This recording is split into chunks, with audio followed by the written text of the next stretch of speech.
Assalomu alaykum savatdoshlar. Bugungi darsimizda sizlar bilan yuz ko'rishganligimdan xursandman. Bugungi turkcha grammatika darsimizda so'zlamoqchi bo'lgan darsimiz daraja sonlar, ya'ni turkcha sıra sayılar. Endi daraja son deganimiz nima deganimizda savatdoshlar. Hozir miyada tarjimasini ko'rib turayotganinglardek, Uyg'urchadagi nima ekan bu? Inji yoki neji deganda qo'shimchalar sonlarning keyiniga qo'shilish orqali shu sonning ilgari keyin yuqori tuvan degandek darajasini bildirib kelgan sonlarni daraja sonlar deymiz, savatdoshlar. Daraja sonlarning turkchadagi qo'shimchalari nima ekan savatdoshlar? Inci, inci, uncu, üncü deptimiz. Uyg'urchada 1, 2, 3, 4 deganda qandaqlam son bo'lmasin, keyingi qandaq qiladi ekanmiz biz? Inci qo'shimchasini qo'shish orqali shu sonning daraja shaklini yasab chiqadi ekanmiz. Ammo turkchadacha inci, inci, uncu, üncü deganimizdek shu biz darajalantirmoqchi bo'lgan sonning tarkibidagi so'ziq tovushlarga mos bo'lgan holdagi muvofiq qo'shimchasini qo'shish orqali sonlarni darajalik son shakliga keladi ekanmiz savatdoshlar. Tushunishlik? Ya'ni Uyg'urchada biz qandaqlam son bo'lmasin, keyingi faqatlam inci, neji qo'shimiz savatdoshlar. Masalan, 1 desak nima deymiz? Birinci. Nima keldi? Inci qo'shimchasi qo'shildi. 2 desakchi, buning keyingi faqatlam neji qo'shib qo'ymiz shunda, ammo ikkinchi bo'lib ketadi. 3 desakchi, uchinchi deymiz. Ya'ni demakchi, qandaqlam bir son kelmasin Uyg'urchada biz mushu qo'shimchani qo'shib qo'ysaqlam daraja son bo'ladi ekan, ammo turkchada ahvol farqli ekan. Undaqda biz turkchadagi sonlarni daraja son qilish qoidalarini ko'rib o'taylik savatdoshlar.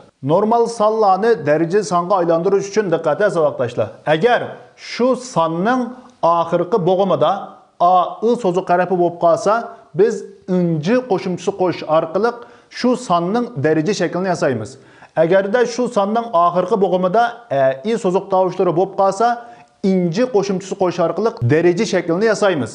Agarda oxirgi bo'g'imida u so'ziq tovushlari bo'lib qolsa, unji qo'shimchasi qo'shish orqali shu sonning daraja shaklini yasaymiz.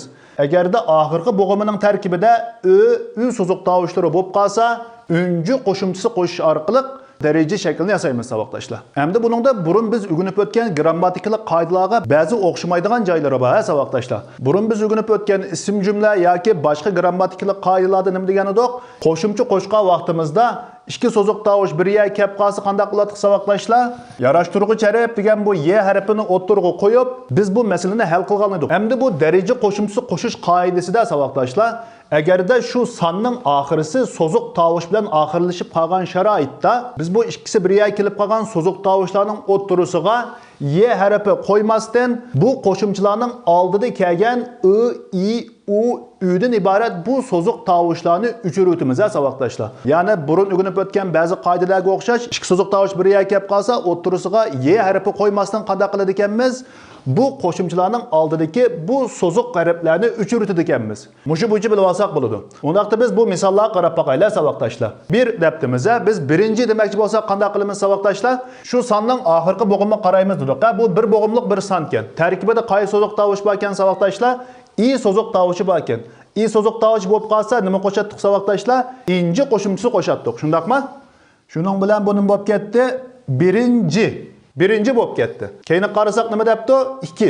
Buning qanday qilamiz savatdoshlar? Oxirgi bo'g'imga qaraymiz dedik. Oxirgi bo'g'imga qarasak qaysi harf bor ekan? I so'zi harfi bor ekan. Yanalam I so'zi harfi bo'lsa nima bo'ladi savatdoshlar? Inji qo'shimchasini qo'shimiz, Inji qo'shimchasini qo'shimiz. Unda qaraylik. 2 inji. To'g'rimi? Bir yerlari binormalda ko'rinyapti-da savatdoshlar. Qarasak 2 inji. Bu mu so'ziq tovush ekan, bu mu so'ziq tovush? Nima dedik? Ikki so'ziq tovush biriga kelib qolsa, biz ba'zi qoidalarga o'xshash o'ttirisiga y harfi qo'ymasdan qanday qilamiz dedik savatdoshlar? Bu qo'shimchaning oldidagi so'ziq tovushni o'chirib dedik. Chunki bu yerda mu I harfi bor ekan, bu yerda mu I harfi bor ekan. Bu yerda ikkisining bo'lishining hojati yo'q savatdoshlar. Faqat birisidan bo'lsa bo'ladi. Shuning bilan biz buni o'chirib o'taylik savatdoshlar. Nima bo'ldi? Ikkinchi deb daraja son tuzilgan bo'ldi savatdoshlar. Keyin qaraylik 3. Buning tarkibida nima bor ekan savatdoshlar? U so'ziq harfi bor ekan. U so'ziq harfi bo'lsa, oxirgi bo'g'imida nima qo'shatdik? Unji qo'shimchasi qo'shish orqali daraja son yasaydik savatdoshlar. Shuning bilan nima bo'lib ketdi bu? 3. Unji qo'shimchisini keldim. 3 bo'lib ketdi. Keyin qaraylik 6. Oxirgi bo'g'imida qaysi so'ziq tovush bor ekan? I so'ziq tovushi bor ekan. Oxirgi bo'g'imida a I bo'lib qolsa qanday qildik savatdoshlar? Unji qo'shimchisini qo'shatdik. Undaqda qo'shib boqay. 6 unji. To'g'rimi? Yana bir yerlari binormal. Qayar binormal? Qaraydigan bo'lsak, bu 6 deganning oxirisi so'zi qarib bilan oxirlashibdi. Sonning oxirisi so'zi qarib bilan oxirlasa qanday qilatdik? Bu qo'shimchaning oldidagi so'ziq tovushni o'chirib o'tatdik. Shundaqmi? Shuning bilan buning bo'lib ketdi savoqdaşlar 6-chi deb normal daraja son bo'ldi. Keyin qarayli 9. Oxirgi bo'g'imida qaysi harf bor ekan? U harfi bor ekan, savoqdaşlar. Oxirgi bo'g'imida u so'ziq harfi bo'lib qolsa nima qo'shatdik? Unju qo'shimchasini qo'shatdik, ha? Shuning bilan buning bo'lib ketdi 9-cu. 9-cu. Keyin qarasak 45. Oxirgi bo'g'imida nima bor ekan? A so'ziq harfi bor ekan, savoqdaşlar. Sonning oxirgi bo'g'imida a so'ziq harfi bo'lib qolsa nima qo'shatdik? Inji qo'shimchasini qo'shatdik. Shuning bilan nima bo'lib ketdi bu? 45-chi. Shundaqmi?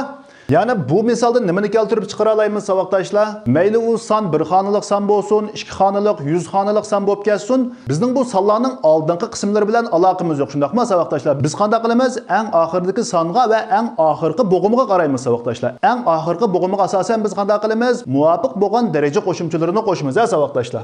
Buning qarayli 718. Bizning qaraydiganimiz qaysi savoqdaşlar? Eng oxirgi bo'g'imi. Qarasak, qaysi so'ziq tovush bor ekan? I so'ziq tovushi bor ekan savoqdaşlar. Oxirgi bo'g'imida ai bo'lib qolsin bo'ladi savoqdaşlar. Inji qo'shimchasini qo'shatdik. Shuning bilan nima bo'lib ketdi bu?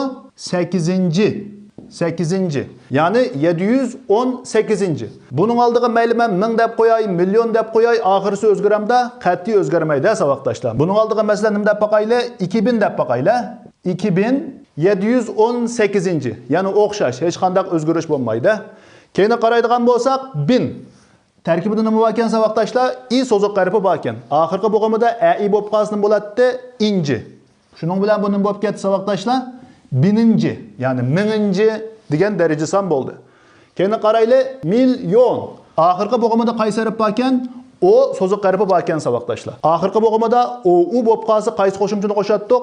Unju qo'shimchasini qo'shatdik, ha? Shuning bilan buning bo'lib ketdi millionuncu bo'lib ketdi savoqdaşlar. Ya'ni daraja sondagi grammatikalik qoidalarimiz mushu bo'yicha ma'lum.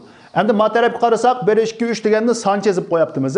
Endi son yozilgan sharoitda biz bu inji, ninjini qanday ifodalaymiz degan vaqtimizda diqqatda shu sonlarning ustiga pesh qo'ymiz savoqdaşlar. 1 2 3 ninki ustiga men qanday qildim? Pesh qo'ydim.